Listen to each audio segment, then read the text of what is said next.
আসসালামু আলাইকুম। আজকে আমরা আলোচনা করব আসামির অনুপস্থিতিতে বিচার বা ট্রায়াল ইন অ্যাবস্টেনশিয়া। আমরা সকলেই জানি আসামির অনুপস্থিতিতে কখনোই কোনো বিচার প্রলম্বিত বা বিচারকে কখনো আইনের কাঠগড়ার সম্মুখীন করা যায় না।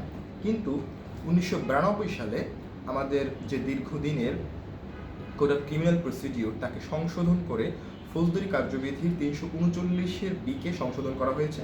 সেখানে বলা হয়েছে যদি কোনো আসামি তার বিরুদ্ধে হুলিয়া, ক্রোক বা ওয়ারেন্ট বা সমন জারি করার পরও সে যদি আদালতে হাজির না হয়, আদালত সুমোটো তার বিরুদ্ধে যে কোনো অভিযোগ এনে ট্রায়াল পর্যায়ে নিয়ে যেতে পারবে। কিন্তু এখন প্রশ্নটি হচ্ছে 339-এর বি বা আসামের অনুপস্থিতিতে বিচার এটা করার জন্য প্রথমেই আমাকে 87 ধারায় চলে যেতে হবে। যদি 87 ধারায় সব জায়গায় হুলিয়া দেওয়ার পরেও আসামি উপস্থিত না হয় আদালতে, তখন আদালত অ্যাটাচমেন্টের ডিক্রি দিতে পারে।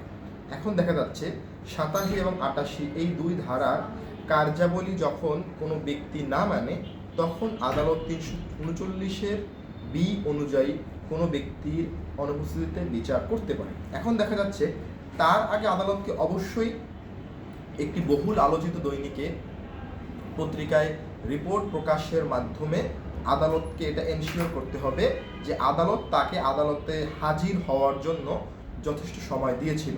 এখানে একটা উল্লিখিত বিষয় আমরা আরও বলতে পারি যে আদালত শুধুমাত্র জাতীয় পত্রিকায় বিজ্ঞাপন দিয়েই বসে থাকবে না।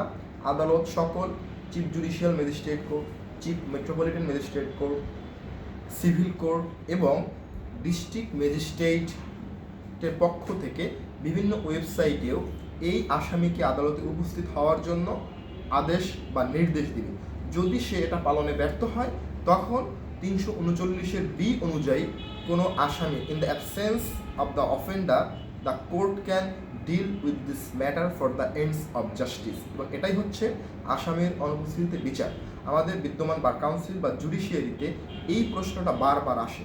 কিন্তু আমি আরও একটু অ্যাড করতে চাই, 2025-এ এসে সরকার কোড অফ ক্রিমিনাল প্রসিডিওরের যে সংশোধন এনেছে, সেখানে একটি প্রজ্ঞাপন এমন দেওয়া হয় যে 339-এর বি বা ট্রায়াল ইন অ্যাবস্টেনশিয়া গ্রহণ করতে কখনোই আর আদালতকে 87 এবং 88 ধারা অর্থাৎ হুলিয়া এবং প্রোক্লেমেশন অথবা অ্যাটাচমেন্টের কোনো আবশ্যকতা নেই বলে আদালত মনে করেন।